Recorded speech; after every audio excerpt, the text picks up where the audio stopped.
All right, boys and girls, it is my NBA Finals preview and prediction video. So thank you guys for tuning in. This is just who wins and in how many games. This should be a great series, and it's between the Eastern Conference champions, the Indiana Pacers, and the Western Conference champions, the Oklahoma City Thunder. So again, this is a matchup between two small markets. If you like basketball, you like hoops, I think you'll enjoy this matchup. If you're a casual fan, I guess the star power isn't as heavy as I guess it was when Cavs Warriors or even Warriors Raptors back in the day. Like there's not like that type of generational like just outlandish superstar like LeBron, Giannis. Or they're established top 15, top 20 players, obviously, and Kawhi as well. Let's not forget him.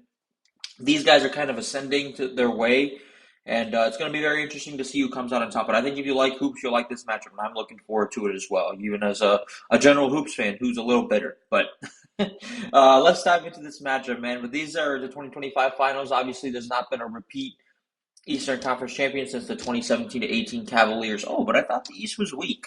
So be it. I mean, anyway, yeah, it should be a fun series, and I'm looking forward to it by all means. But let's dive into each team first, and let's just go over who I think wins.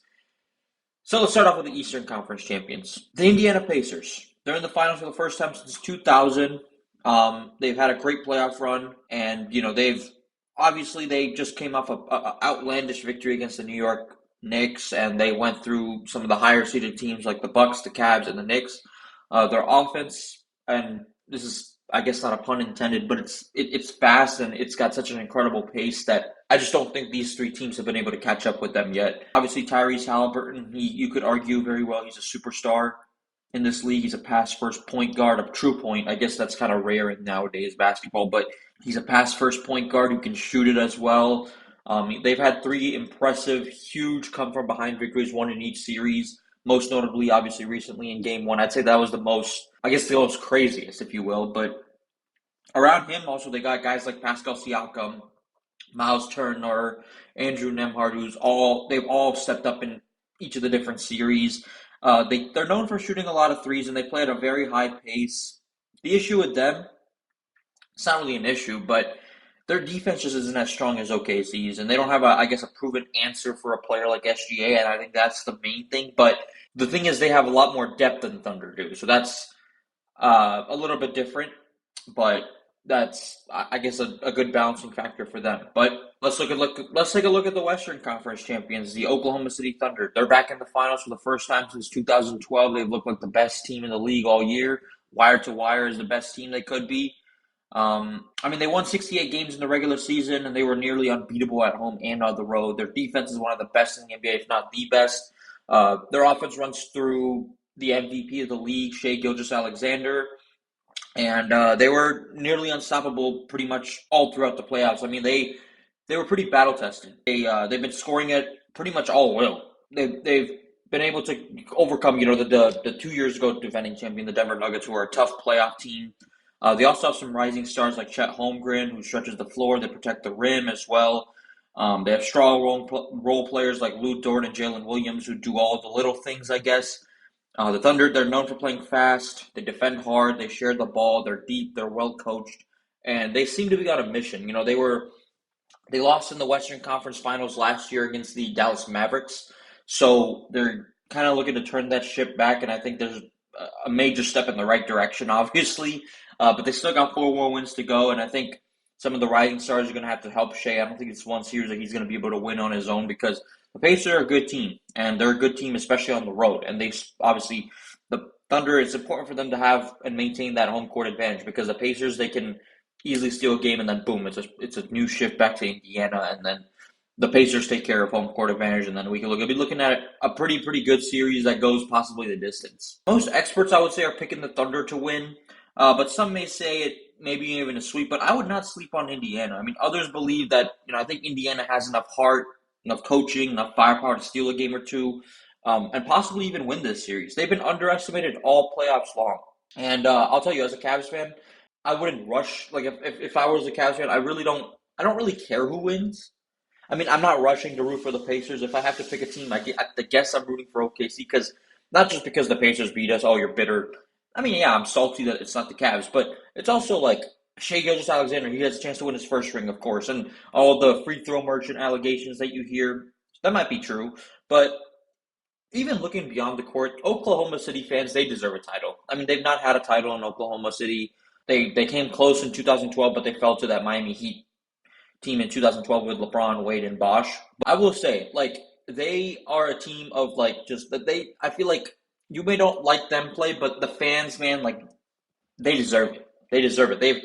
I think I saw like a graphic. They're like the only team to have there's like top 10 win percentage over the last decade. It was like Celtics, Lakers, or something. Celtics, Bucks, Cavs. I think Lakers were in there. It was a bunch of other teams, like playoff teams, like, and then Oklahoma City was obviously in there. And then you look at them now. I mean, it's like they're the only team in that list, I guess, that hasn't won a title in the last decade. I mean, all those other teams have gotten a title. You look at them as kind of like deserving of it. They've been there. And then the Pacers, they're a young team. They also, like, they have a good argument for deserving it. I think when it comes down for me, guys, I can't say for sure like who I'm super confident in this pick, but I feel pretty good about it just because like it feels reasonable to me, and that's why I feel good about it, of course. But yeah, again, if you're a Cavs fan like me, you're probably not rushing to root for the Pacers since they just ended our season, obviously in round 2. So you might find yourself rooting for OKC. I find myself kind of pulling for OKC here. They're not really a rival. They've got a fun team, good vibes. You know, I remember when we played them in the regular season, I thought this would be a potential finals preview. But either way, you're watching a finals with two rising teams. No LeBron, no Warriors, no Celtics. Kind of a stress-free ride in terms of small markets and everything. You're watching two teams that have a chance to win their first. I guess Oklahoma City technically has a title, but that's in Seattle. So first title for that respective city. So who do I have going with for this? I got the Oklahoma City Thunder in 6, so they're going to win their first as the Oklahoma City Thunder. They're going to win the second title in franchise history, but Oklahoma City is just way too good overall. I mean, they won 68 games for a reason. They're deep. They defend at every position. They've got a true superstar in Shai Gilgeous-Alexander. Indiana's defense is not going to be able to, in my opinion, stop him, especially in single coverage. And they don't usually blitz, which means SGA should be able to isolate the series pretty much all the time and score possibly 30-plus straight. Chet Holmgren being, injured early in the season was a big loss for them, but he's healthy now. He's a game changer. He wasn't really healthy when these teams played in the regular season, but now I think he can stretch the floor on offense. He can protect the rim on defense, which kind of makes Oklahoma City's small board look unguardable. The Thunder, they also pretty much have some wing defenders that Indiana just doesn't have. I mean, Lou Jordan, Jalen Williams, they could throw multiple looks at Haliburton. Much better than Milwaukee, Cleveland, or New York could really do. Indiana's not getting swept, though. They move the ball well. They shoot a ton of threes, and Haliburton, I think he's a smart player. I will say, I think he's a smart player. He could steal a couple games. I'm not a big fan of his attitude, but again, sometimes you got to be like that to become one of the greats, and he's becoming that slowly.